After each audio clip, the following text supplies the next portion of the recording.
50 years ago, secret biological warfare trials were carried out in the skies and on the streets of East Anglia without the public knowing. So alarming are our discoveries that tonight's programme is an Inside Out special. Were 3 deaths from cancer in this woman's family the result of spraying cadmium from military aircraft? I really put it down to the cadmium being dropped and it was settled into the soil. It was top secret. It mustn't be told to the people what was happening. I think it does matter, you know, in terms of the health of people, that they know that this is being inflicted on them. We came to the conclusion that no one is likely to have suffered any harm from the amounts of zinc cadmium sulfide they might have encountered even in a worst case scenario.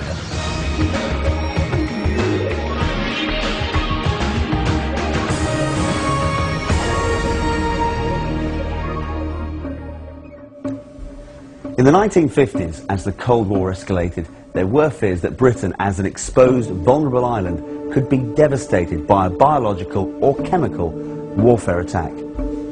In readiness for possible war, people living in vast areas of Bedfordshire, Norfolk and the East Coast became guinea pigs in covert defence experiments. Inside Out disentangles the facts from the deceit to reveal a disturbing chapter of secret history that may prove to be at odds with the official line.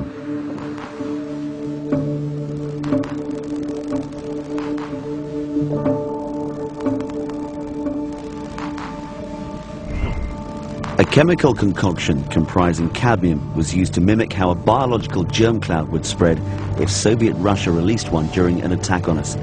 Rural Bedfordshire was sprayed from aircraft and, more shockingly, from a converted lorry. The city of Norwich was hit over a sustained period. The Ministry of Defence have consistently said there was no significant health risk as a result of the experiments. I used to work in the cancer field, and I always knew that cadmium, you know, was a deposit in your body that you oughtn't to have. Why they chose cadmium, why they did the whole test, you know, is a mystery to me. In 1963, Norfolk was first sprayed with this chemical. At the time, Yvonne Jarman lived on Halvergate Marshes near Great Yarmouth. There was no history of cancer in her family before then. First of all, my mother had esophageal cancer and she died with it, and then my sister, she had esophageal cancer and she died with it October 2005, and then my brother, he died with it, and this was earlier this year, and now I've got it. Do you believe then that Halvergate could have a higher concentration of this cadmium because of its position and where the wind would have blown the zinc cadmium sulfide at the time of the tests? Well, I don't know if it could have been any more there, any more than it is in other places, but I'm pretty sure that Halvergate had its fair share. Inside Out has delved deeper into this story. Not only have we discovered that scant regard was paid to the safety of these experiments, but that there were highly questionable ethics involved. So how did it all come about? In the 1950s, the Russians were taking an aggressive stance, yet if war came again, it would be played under different rules. Chemical, biological and nuclear weapons were waiting in the wings. Here in Britain, the Defence Research Establishment at Porton Down in Wiltshire was doing its best to find ways to protect us. Porton Down wanted to find out if the Soviets launched a biological cloud off the coast of Britain and it rolled across Britain. They wanted to see what effect it would actually have in killing people and you know, inflicting damage on Britain. So what they had to do is look round for something that they called a simulant. Now, a simulant is a supposedly harmless substance that mimics all the properties of a real biological warfare agent. And they settled on a substance called zinc cadmium sulfide. What would happen quite often is a plane would fly off the coast, started at Cromer, flew down past Lowestoft, down the east coast and then along the English Channel, always spraying zinc cadmium sulfide all the time, quite large quantities of it, at least £1 a mile. Some of these particles will get stuck in the sampling units. The sampling units are then taken away, they're studied, mainly by having a fluorescent light played onto them, and the individual particles of the simulant are then counted by a scientist. Frontline RAF bases like Cardington outside Bedford were redeployed for defence against an enemy which was yet to show its hand. Today the military presence has gone, but hidden ghosts still linger. Most prominent among the remains now are the two vast hangars which housed airships like the famous R101. But also stationed here was the balloon defence establishment, and connected with that is a far darker history. Although the future for airships was uncertain, the technology still had a use in weather monitoring. The balloon defence establishment emerged from the Second World War, fired up with all sorts of secret military work that could be disguised as meteorology. So clandestine were its operations that even employees were kept in the dark about what was going on. We worked in this hangar on the balloons, repairing, inflating, rigging them.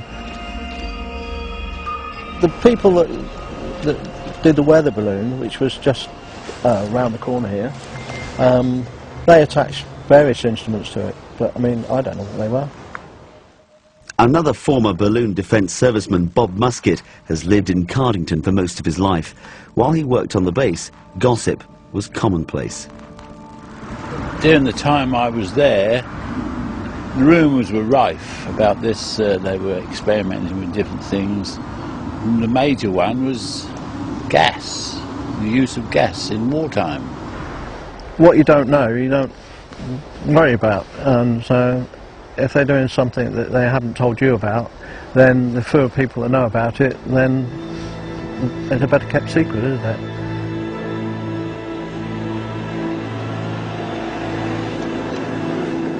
At the time, Portendown was a completely secret establishment. It was barely known about. So it was just a sort of reflex action at the time that everything they did was kept in complete secrecy. And their argument was that you couldn't tell the public what was going on, because if you told the public what was going on, then the Russians would find out. These open-air biological trials might never have come to light if it wasn't for people like Mike Kenner. Styled as an open government campaigner, Kenner has made full use of the Freedom of Information Act to obtain access to locked-away government files. He's unearthed some startling facts about what went on in East Anglia. But there's one secret that has turned Kenner's investigation on its head. Recent document has come to light from Portendown which shows that they didn't check this substance for toxicity prior to the spraying, or indeed even afterwards. The former important scientist who investigated this in 1999 was quite surprised that no one had bothered to research on how this would affect the public. This is a copy of the official report. It acknowledges that cadmium is a poisonous heavy metal, but it was not tested for its toxicity prior to the experiments. Alarmingly, this was admitted to be a deficit. Normally, a substance used by Portendown, especially in a public area, would be subjected to a toxicity test. This toxicity test would mean that the substance was given a unique T number. Zinc cadmium sulfide has no T number. No one appears to have looked into the ramifications of breathing this substance in, especially in the size that they sprayed it in, between 1 and 5 microns, which obviously means that it gets deep into your lungs. Coming up, the lanes of Bedfordshire turned into an outside laboratory. The amount of cadmium we're exposed to anyway, by which is released by industry into the atmosphere, is very much greater than anyone was exposed to from this. We know something that potentially was harmful was introduced into the atmosphere here.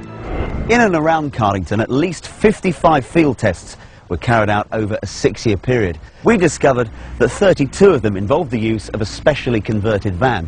This enabled the chemical compound to be sprayed secretly out of a vent in the roof.